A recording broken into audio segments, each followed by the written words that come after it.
That's okay. So first of all, I felt the learning management system, you have n number of learning management platforms that are available in the market. But when we were looking into, right from the time that we were using, a decade before, we were using Blackboard technology as a virtual platform which can connect the students when they are not within the classroom. We felt that there were a lot of challenges using Blackboard technology. It was not suitable in at all the points where we wanted to connect to students. And having said so, when we were using Blackboard, we felt that we should have our own student portal so that we can customize it the way we require it. And that's where we felt the need of a team which will be within our institute, within the university, so that every day that we need some kind of a modulation, we could tweak it and we could use the student portal for in-house purposes. And believe me, today it's almost 5 years that we are using the student portal. I have one of our faculty members here. I'm so happy to see her. She is from one of my off campuses, which is at Kharghar, Navi Mumbai, Sector 35. And she will, I think, also vouch for it, that how the student portal connects the students not only to the administrative staff, but also to the faculty not being within the classroom, may it be for day-to-day announcements, may it be for the internal assessments, may it be for their presence within the class or outside the class, but within an organization. All these features which we have clubbed so that it helps not only the students. Today we stay in a metro city, the life is so fast, parents are working, they feel that they also need to be connected to the student. So the student portal is also connected. The parents know how do they get access to the student portal, and that student portal is constantly updating the parents about the performance not only within the class but outside the class, beyond the classroom, in all the research embedded activities and outbound activities that the student is engaged with within the organization. We also felt that all of them, all the institutions and leading universities are changing their examination system. To give you a background, NMIMS not only has 14 to 16 schools or specializations in Mumbai, Villeparle, but we have 6 functional campuses as well, pan India. So it becomes extremely important for us that the student who earns the degree from the university should maintain the same academic rigor and the quality of the question paper and the evaluation system, so that these students would definitely stand up to the expectation of the market, because he earns a degree of the university.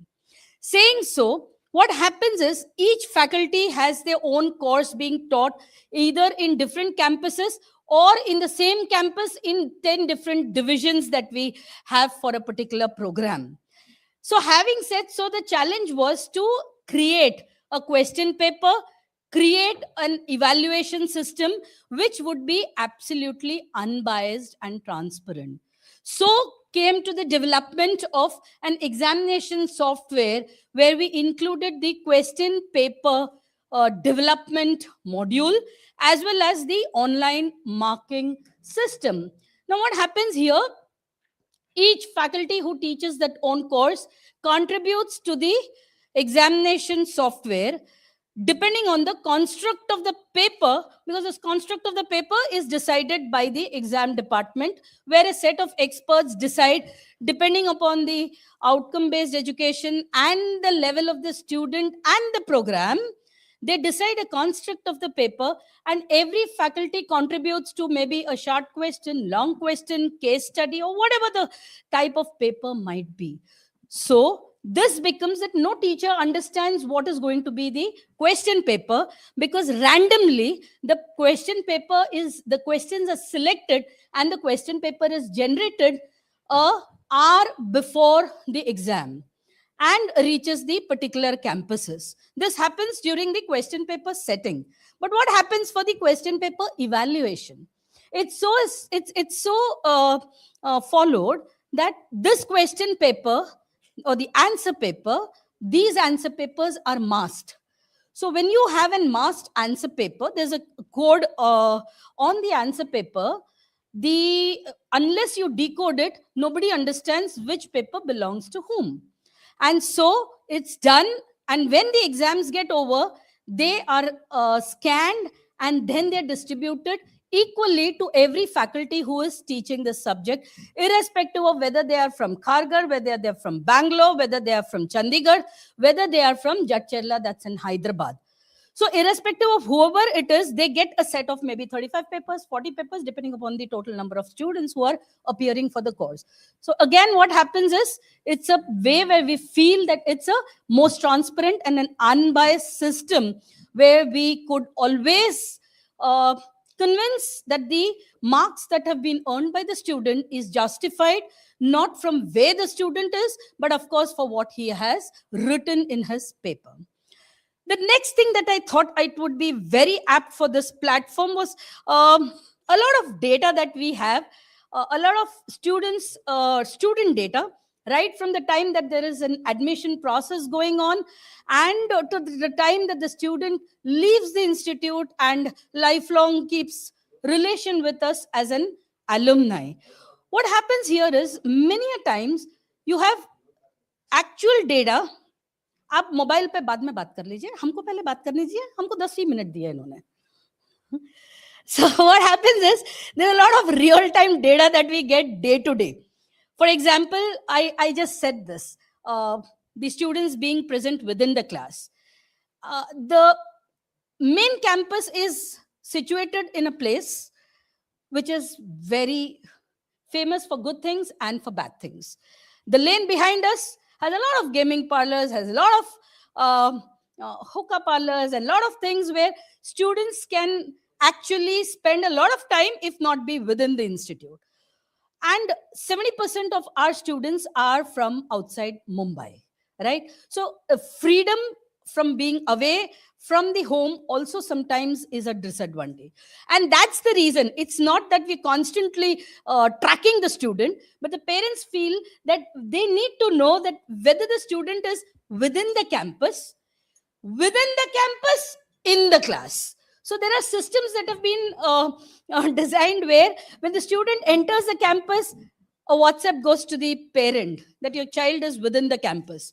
When the student is within the class, so the class report goes as one screenshot at the end of the day towards the evening. So at least wherever the parent is, however busy they at least glance through at least once a day, and there's some dialogue between the parent and the student and the ward, so as to, are you doing what you're supposed to do within the class?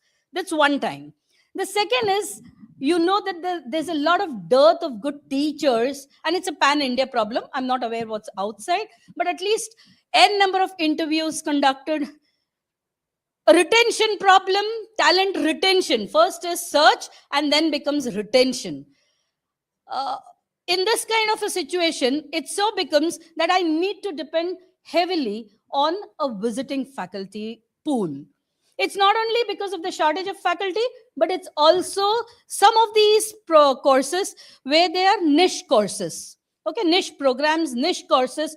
We need the industry experience to flow within the courses.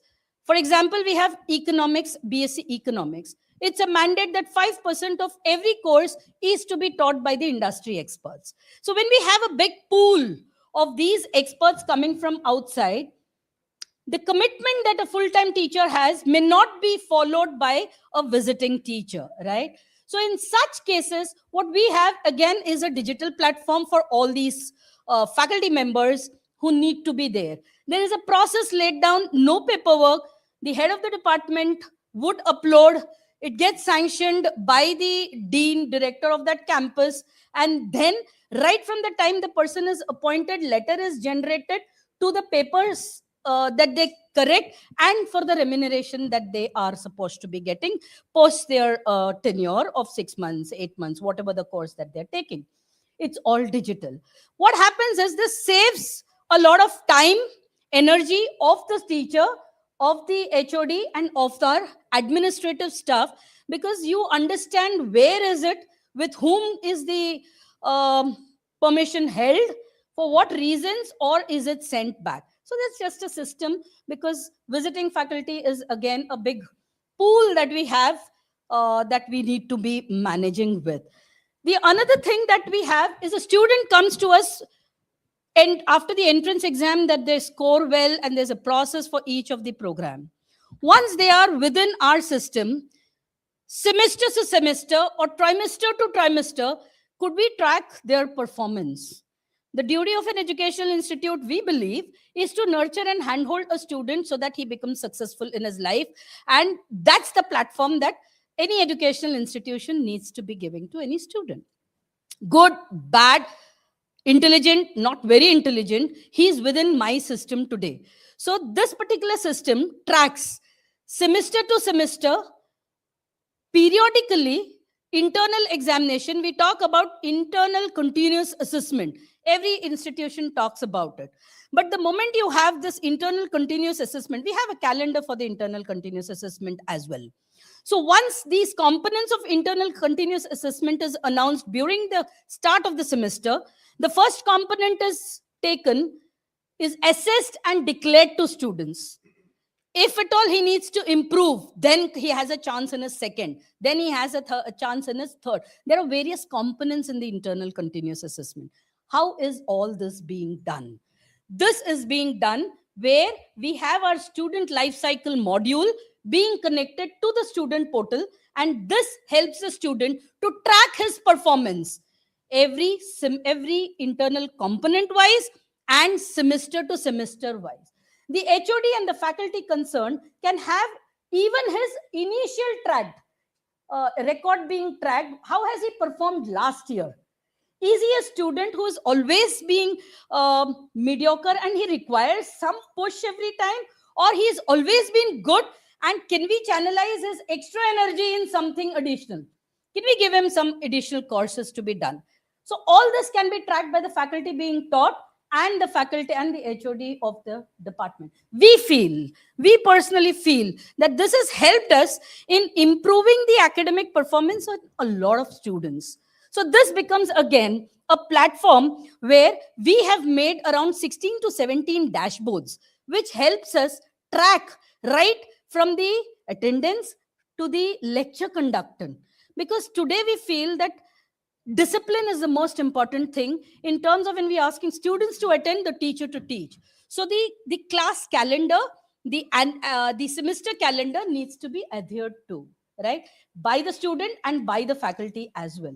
So what happens is this particular data that's being very dynamic and being tracked with the help of these dashboards becomes very important. Every Friday we have a discussion on students who are to be placed for summer internships or probably for the final placements.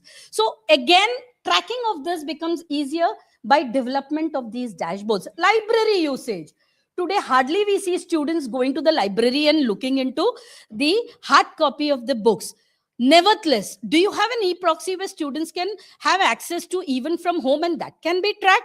So we do understand we have a big resource of probably the academic resources like databases, maybe the e-books, but are they being used either by the students for their project work or by the teachers to channelize where to use and how much to use, and at least can they be using them?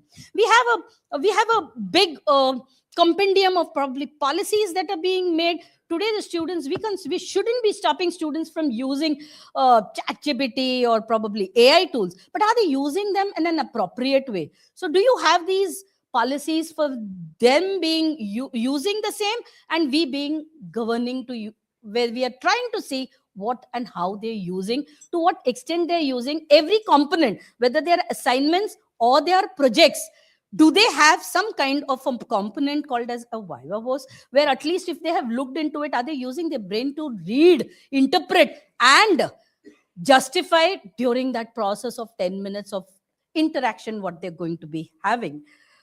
All these things are possible because we are using an ERP, that is an SAP. I understand SAP is not very popular amongst the educational institutes, but yes, we've wedded to SAP in the last 2 decades. We've been using SAP, and today I could tell right from the admission merit list declaration to the student life cycle module to the examination module, everything is driven by SAP. So what happens is, it's used by the coordinator, it's used by the assistant registrar, it can be tracked very easily by the heads, where it is being used, when it is being used, for what it is being used. In fact, all the documents that flow through for the board of studies, for the academic council, and for the executive council being the apex body in an organization or a deemed university, also it becomes imperative to maintain the records for a longer period of time, because we could be challenged for any of our decisions. So what I wish to say is, using ERP, an end-to-end solution, connecting each one of them becomes more important. That becomes more important, and that becomes more trackable also. Human resource management, yes, dealing with humans becomes extremely difficult because it's very diverse, right from the staff, different levels of staff, and faculty, the different cadre of faculty that we have. We have an Oracle module, Oracle software, where we use at least 8 modules of Oracle, where even the career advancement scheme, that's a CAS, is driven by the Oracle module. Oracle is also connected to SAP. So what happens is, I know I have just 2 minutes more. I'm just tracking my time. But I wanted to spend at least 2 minutes on this, because the accessibility of all the documents, we feel that if we need to track a student for whatever reasons, whether it's from the student side or from whether it's the legal side, if we need to track a student's record, we need to maintain it digitally. And that's what we have done for the past 10 years. Whatever records were there, whether it's with respect to the examination, whether it's with respect to the admissions, including the admission forms, or whether it's with respect to the declaration of the results during convocation, all these are digitally tracked, and there's a pathway so that the person who is concerned in that department, if the person changes, the department doesn't face a problem in tracking those documents. And it's really become easier for us, because as we all know that Mumbai, space is the biggest constraint. So storing and having these hard copies being saved in the organization itself becomes extremely difficult. And regular academic updates have helped us in a lot of manner.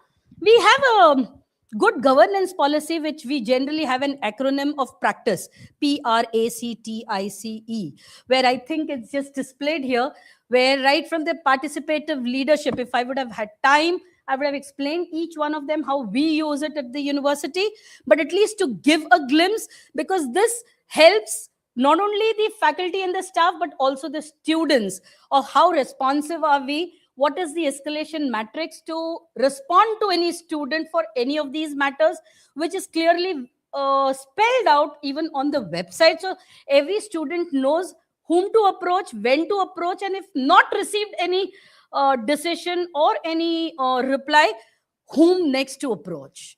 Accountability, the JDs of every person is there on the Oracle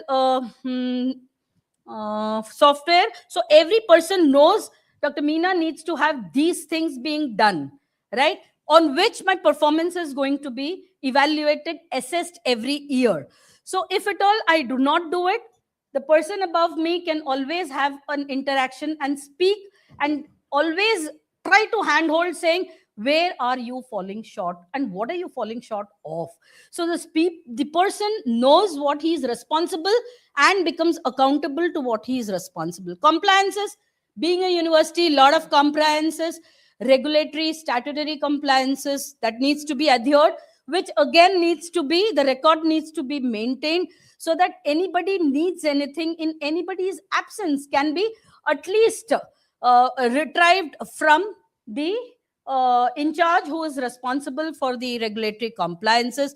Transparency, all these processes that I've been talking about, that's right from the SAP to the HR module to All these Power BI driven dashboards that have been created gives a good opportunity for people to know about everything, and of course initiate discussions if required.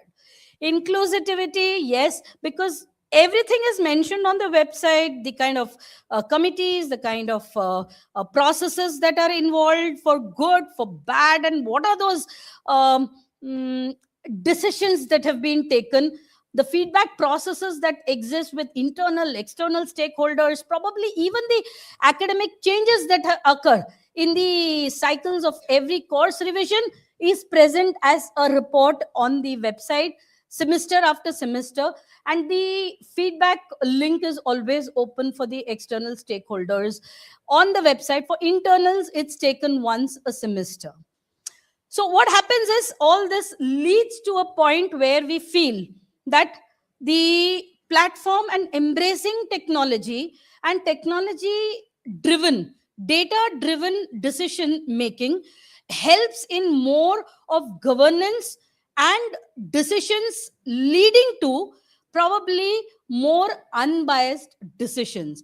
And that's why we felt that these things which are there in the system, of course I think NEP is not related to this platform, so let's not do it. This is just a small glimpse of all these what we wanted to show in terms of examination, library, Oracle, and probably the some of them that we miss is the administration, which is a little missing in the governance, which I wanted to talk about, which we drive through the Power BI, because at each level, what is required to be looked into so that a person can deep dive when there is a red flag there can happen if good governance is to be followed. And that's what I wanted to share with everybody when Pooja had called me, and that's where it is. Thank you so much. Thank you.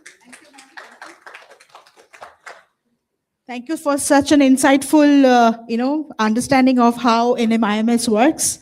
Thank you so much, ma'am. Please come and be seated. If you can take Yes. So we would like to move on to our next presentation.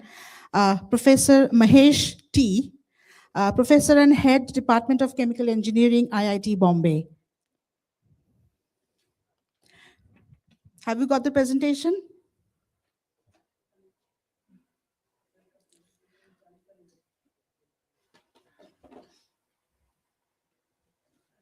IIT Professor Mahesh is. Sir, any title of the presentation? I think Thirum Kudlu, and then Mahesh Kudlu, and then ICC.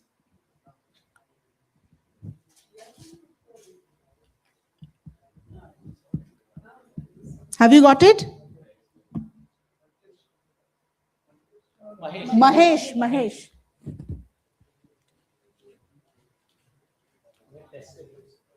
Anyways, let me start because we're short on time.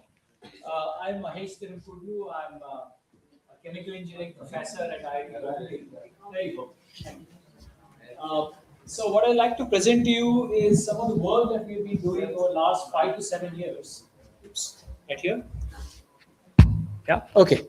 So the work that we've been doing over the last 5 to 7 years, which we now have commercialized the technology, and we have a startup by the name of RioHeme in the incubation center in IIT Bombay. Rio means flow, heme means blood, so flow of blood or flow of life, really. Right. And how many of us know that India is indeed a disease capital of the world? More than 50% of us are anemic. In fact, 60% of the women in India are anemic. And this is not just a rural area, but also in very much in the urban areas and very well-to-do families and so on. More than 20% are diabetic, 11% cardiovascular diseases, 25% BP, 15% kidney disease, and so on. Yeah. Is that okay? Thank you. Right. So how are these diagnosed currently? Well, typically we would go to the doctor. The doctor would then send us to a path lab. The blood would be drawn, goes to the centralized lab. They get detected. The numbers come back. And all of these takes about 8 hours to more, or sometimes 24 hours or so on. And because of these delays, some of us don't get completely detected. The delay takes place, and therefore the treatment is also delayed. Because of this, now we have what are known as point of care devices. These are very compact devices, are present in clinics, in doctors' offices, where they could probably take a prick of blood and then place it inside these devices, and then you get these numbers. And so, for example, hemoglobin, you would have one such instrument that will give you the value of hemoglobin. Blood coagulation is different. Glucose, glucometers is something that we all are aware of. For lipid profile, malaria, and so on and so forth. However, for each disease, there is a single device, which means that this becomes expensive, especially for, let's say, primary health center. They have to not only stock these devices, but also the consumables that go into it. So the question that we ask, that there are these so many diseases, can we have a single device which in fact can detect many, many diseases? Yeah, so that was the idea. So the goal, therefore, was to take a drop of blood and maybe use the most ubiquitous of the consumable that is there, which is a glass slide, place it, and then detect a host of diseases such as anemia, cardiovascular diseases, sickle cell disease, cancer, malaria, cholesterol, diabetes, and so on. So what is that technology? Okay. So the technology we started off first is to actually do what is known as a blood smear. Blood smears are in fact done in all pathology labs. They take a drop of blood, place it on a glass slide, bring a second glass slide on top of that, and they smear it, essentially spread it on a glass. But what we did is to build a device that could do it very, very accurately. And that's the device. You see a drop of blood. From the top, we see this. It spreads along that blade and the glass slide, and you can see that it's a very, very homogeneous film that's smeared. Now, because we did this in a very accurate and controlled way, we realized that taking an image of these blood smears can actually reveal a number of diseases. So that is essentially the idea. Whoops.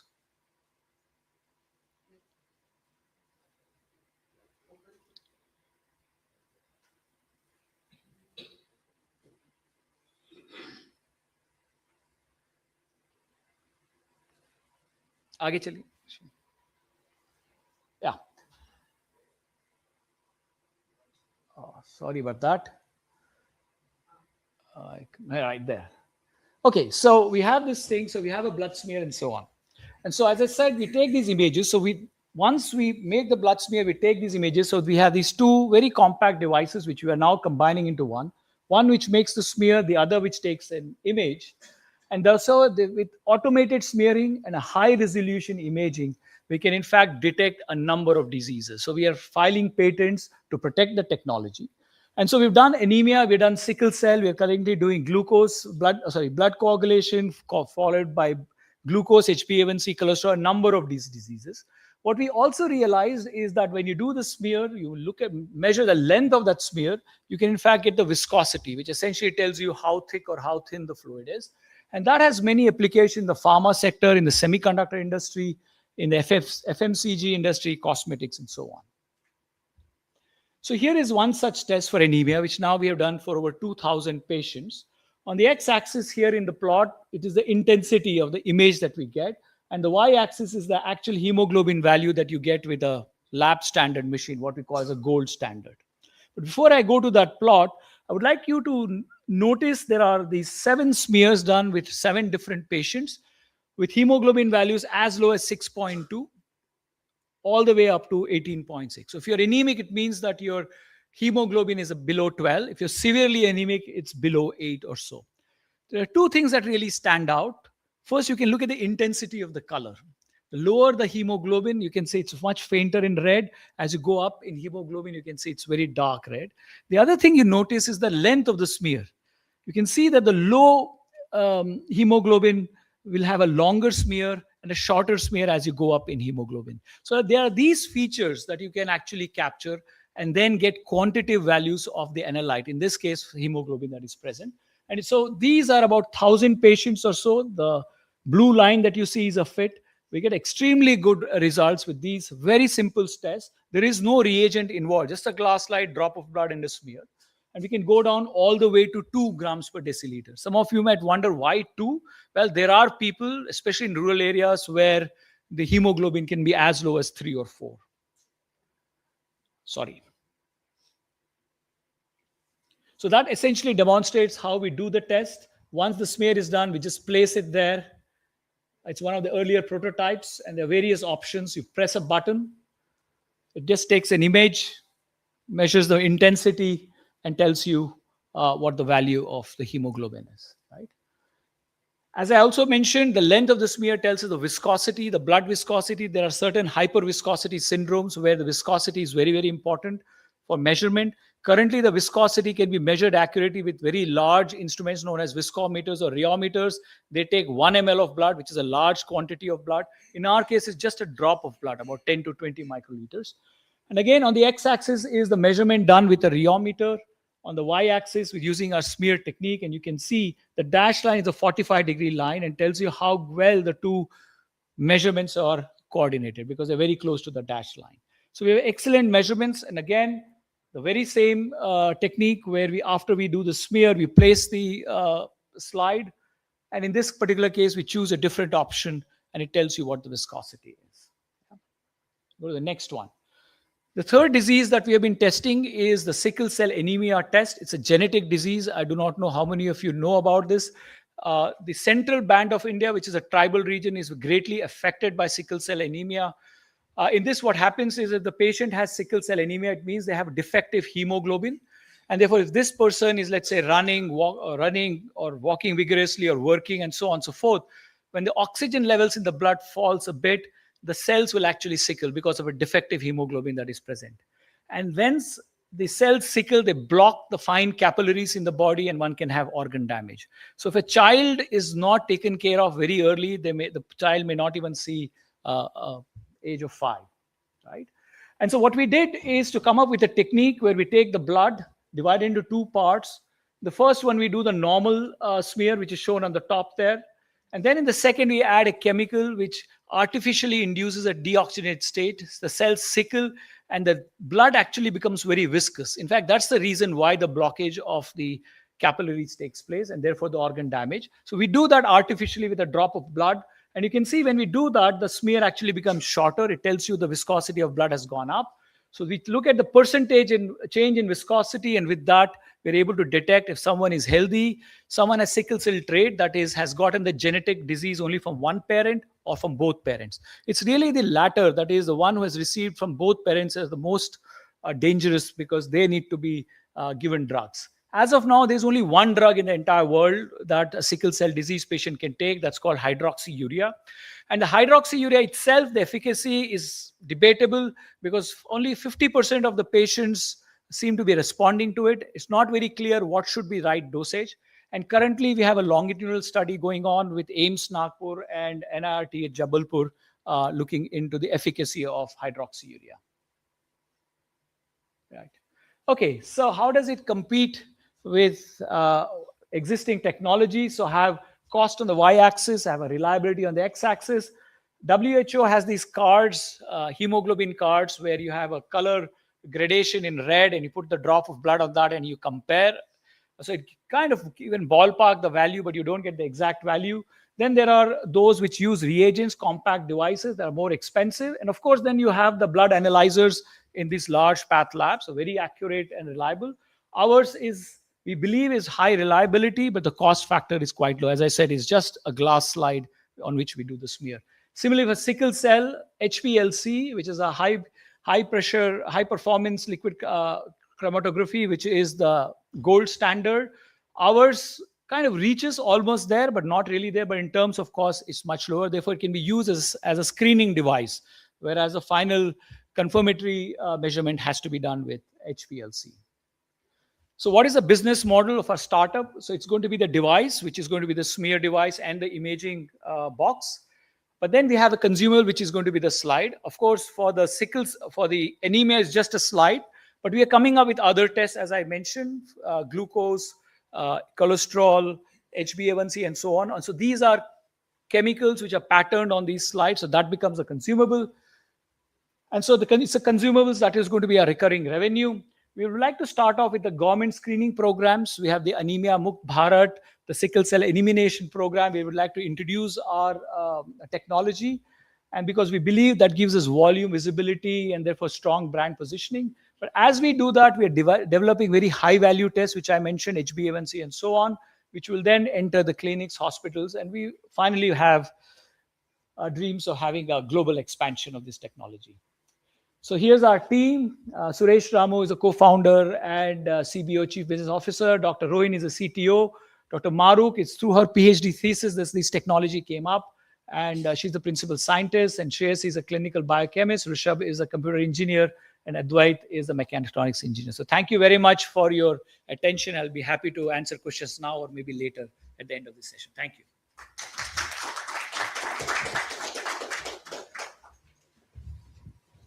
Thank you so much.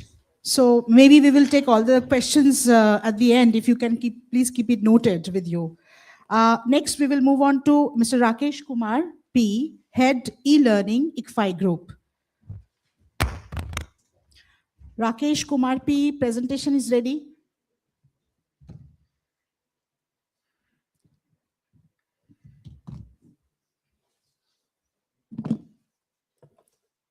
Good afternoon, everyone.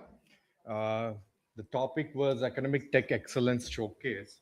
So that's where we thought, or rather our team thought, we will showcase how we are empowering online education within our group, ICFI Online. All right, so that's where I will start if I can get my PPT. Is there a presentation with you? Open it, please. No, it's there. Presentation is there. Yeah.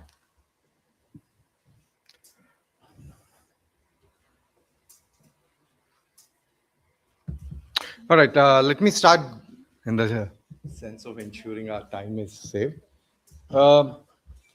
Yesterday we had a session, Reimagining Education.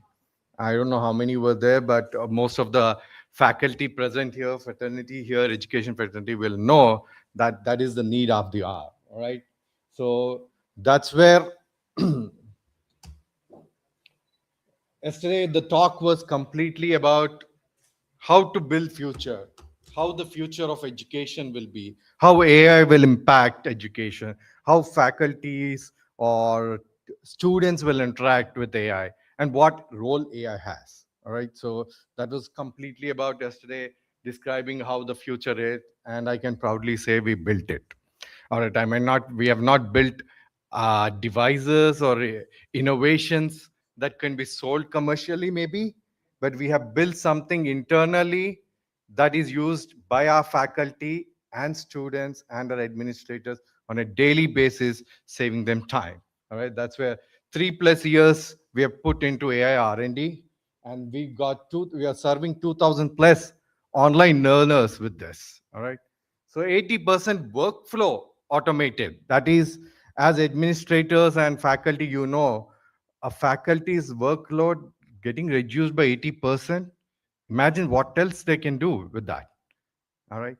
So the challenge we had yesterday, we all discussed about the challenges we have going forward. That is, Gen Z learners disengage silently, right? Getting them hooked to the curriculum is very difficult.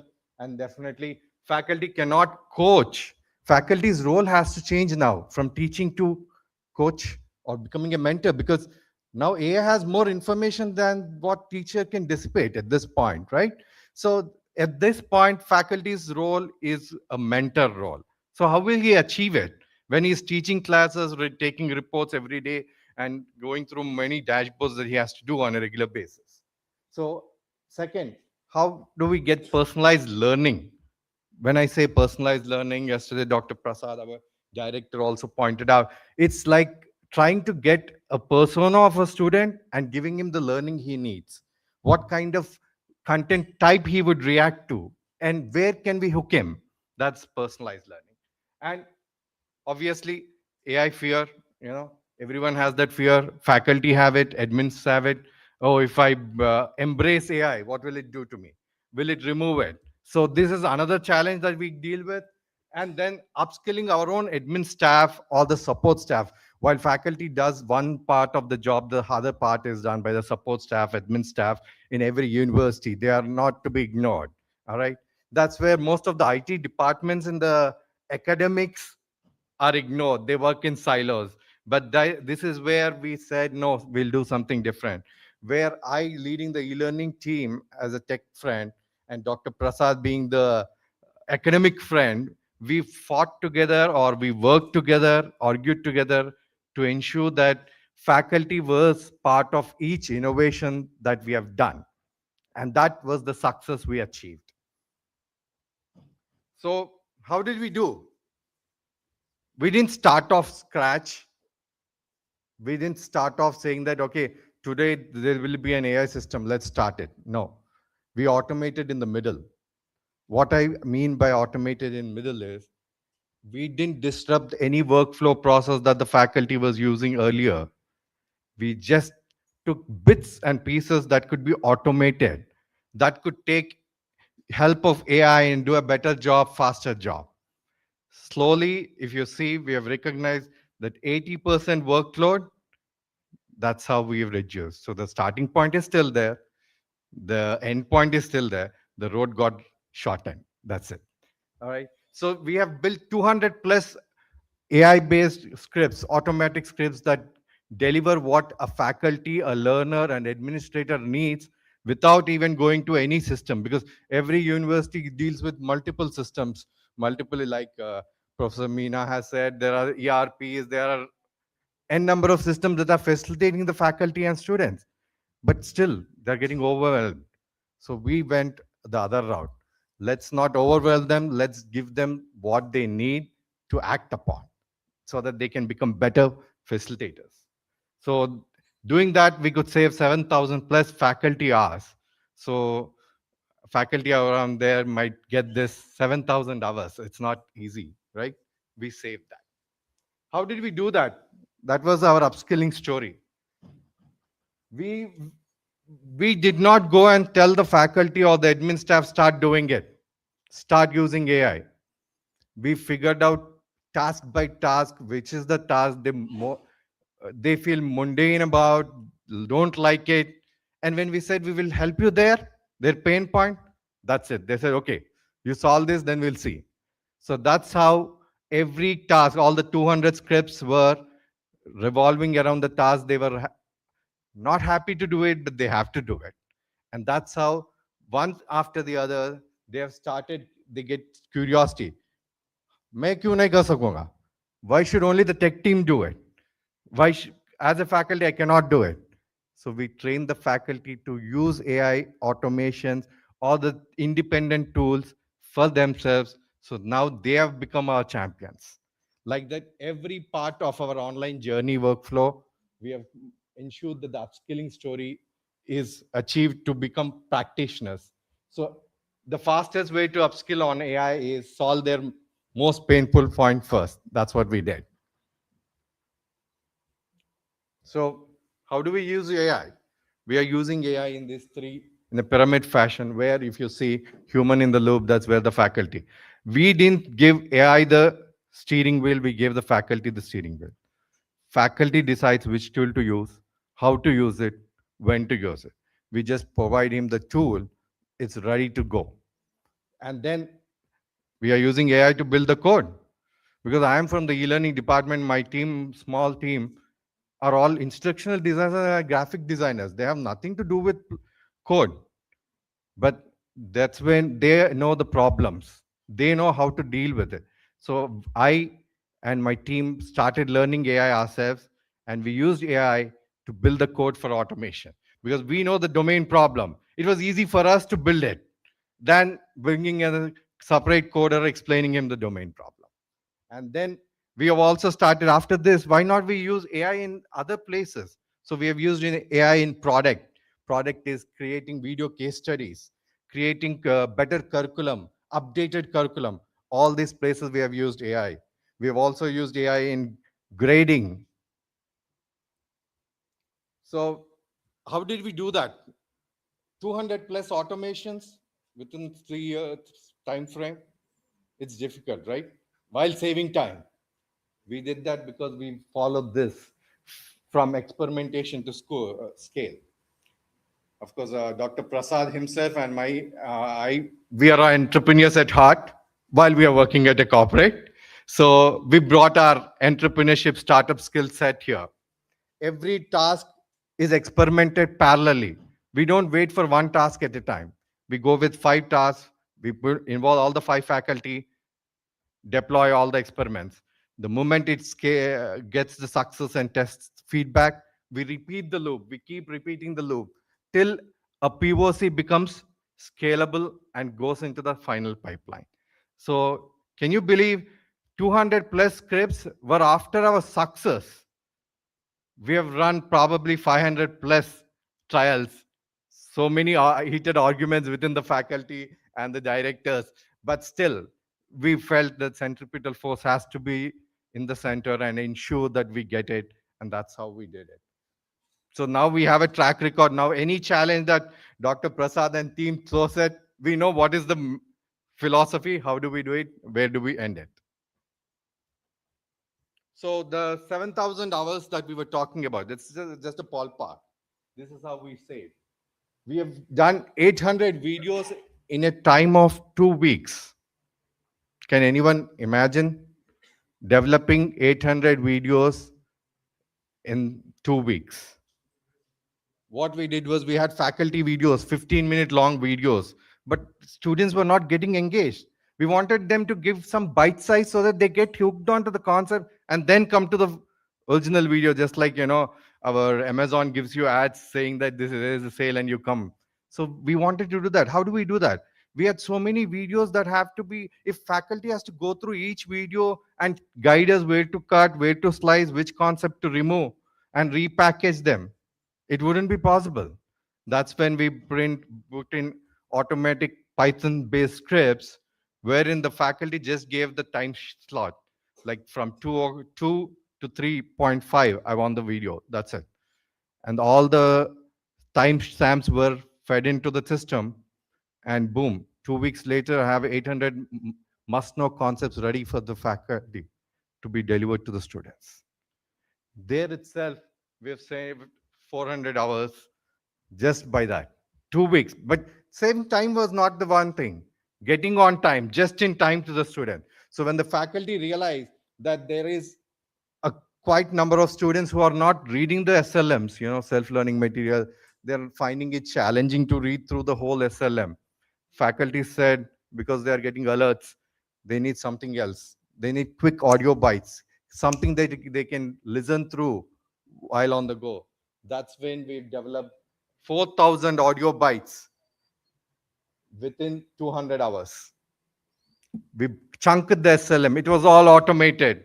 Automated AI agentic pipelines we have used, wherein the SLM gets chunked unit-wise, converted into audio bytes, and then delivered. Then there was a faculty who said, if there are some students from backgrounds that are not primarily English speaking, they might find it difficult. We said, okay, challenge accepted. We delivered the same content in the same dubbing pipeline into Hindi and Telugu, multilingual audio bytes. That's how we have saved 5,800 hours just for faculty doing that. Because if we had to vet through everything or redo all this, it would have been hell lot of a time, which we saved. Obviously, we also ventured into SLM revision. That's where AI was AI was used in the content production. We, as the ICFI group, for the 30 years of content preparation, we have a lot of content within ourselves. We just need to update it. But we also need to know, the faculty needs to know where to update, when to update. So we have used offline RAG machines ourselves that were built, fed it our own content, took help of LLMs and got what are the content areas that have to be updated with the new technology or new trends, and we did it. So if you can see, we could do a SLM revision within 5 hours, which a faculty would have taken 45 hours earlier. So that's also another way we have been saving time for the faculty. So where does this all time go? All the time saved in the faculty. Why? What are we doing? We are trying to build just-in-time personalized learning value chain. That's where MKCs, audio bites, and WhatsApp assessments and personalized nudges are going. On a weekly basis, faculty teaching 10 courses across is getting an alert saying that Rakesh is not attending this class. Rakesh is getting weaker in this activity in the LMS. We are connecting Zoom, our LMS activity, and his responses through assessments. And we are giving a report on a weekly basis, not at the end of the semester, within a week. So by Monday, the faculty has a report. आपके course में आपका छात्र यहाँ पे है. And then the faculty is choosing whether he needs to be motivated with an MKC, must know concept 2 minute ka, yeah, give him an audio bite, ask him to read through what he missed, or give him an assessment that connects to interest. Like say there is some IPL match going on, you give an assessment of the what you call the that week's curriculum, so that he gets interested and then gets hooked. That's how we are able to give personalized nudges to each student persona. So we have, with the rich data we have created personas. And now faculty knows this student falls in this persona, this is his, engagement level, what you want to do. Push a audio bite, push anything. That is what we have made it possible to our faculty right now. So from that, they have become from teacher role to a facilitator role. All right. So this is what we have achieved. Okay. This is just a snapshot of what we achieved. And simple, just while we were here, we succeeded one more application that I wanted to show. We all know course outcomes and program outcomes, right? COPO. All the faculty, we have to submit what is the course outcomes, PO thing. So we could achieve at a question bank level of 1,000+ questions that are MCQs, descriptive, project-based, everything. Using our agentic AI model, we are able to predict what is the Bloom's level at the course level distribution for 500 questions in 3 hours. So that's good. What we then did was we went to his assessment, student's assessment. What question did he answer?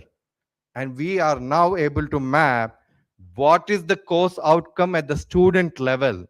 What is his understanding of that specific course at the student level? And when I give that to the faculty is able to say, okay, inka analysis problem hai. He's not understanding, but he's able to apply. The feedback the faculty now are giving is more rich to the student.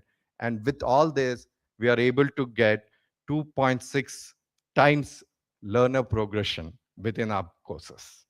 This is what we have achieved. All right. Then the other thing that we want, I keep this for the last because we have also ventured into Indian knowledge system. Government of India is promoting it, and Dr. R. Prasad himself has created many case studies based on Mahabharata. So we have taken those case studies and used completely AI to animate it into a video that is being delivered to the students, which they will be answering on. So because they have been hearing about Mahabharata, they are able to connect to the management principles very fast, and it's in a cinematic mode. So a little more hook. I'll not be able to show the whole video because it's 6 minutes, but I'm just going to show the trailer.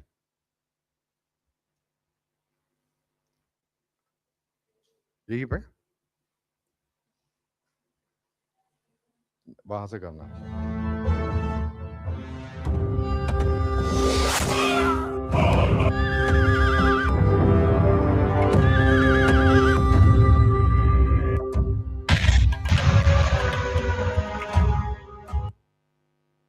Just like the movies, I'm just showing the trailer. If you want the full movie, you have to meet me. All right. So imagine a student getting this in a classroom, and then you are asking questions.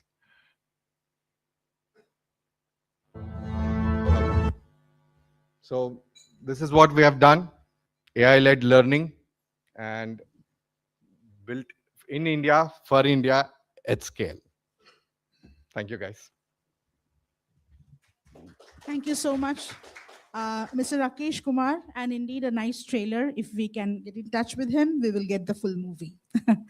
Thank you. Next, we move on to Professor Rajesh Zele, Department of Electrical Engineering, IIT Bombay.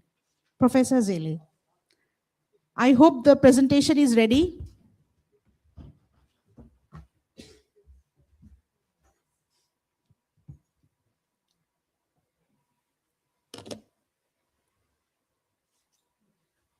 Maybe I'll stand here. Thank you, everyone. I'm kind of taking you on through two different presentations. As a teacher, I liked always to teach the youngest person in the classroom. And in this case, let me see, I think he disappeared. Okay. Sanjeet was here, he was 11-year-old. So I made some slides for him. So we'll start with that. And hopefully we will progress in the technology domain and talk about from academia, how do you get to startup? A little bit about myself. I'm IIT Bombay graduate. I did my bachelor's in electrical engineering, and I've been faithful to my domain. I've been working in that space for last 35, 40 years or so. I worked in US, many startups, big companies, small companies in India, my own startups. And about 10 years ago, I said, okay, let me retire. And I'm at IIT Bombay. I'm teaching. I'm having great fun time with students. Let me tell you first something about the changing semiconductor landscape in India. And with that, I will set the roots for my next part of the presentation. Okay. So when we talk about chips, I think all of you are from diverse background. I know Mahesh is from chemical engineering, so that's a good start. So I want to talk about chips, and I think if Sanjeet was here, maybe there are some other girls here. Can you tell me what chips mean to you? The last row. Yeah. What do you think? When I say chips, what do you think? First thing that comes in your head? Probably, right? Yeah. So we'll start with that. Lays is what, Lays chips, that's what you're thinking. Oh, don't do ChatGPT to learn about chips right now. This is what happens in today's classroom because of AI. So that's not what we're going to talk about. So chips. So I'm going to give you a very, very simplistic explanation of everything. Okay. So don't look at your phone.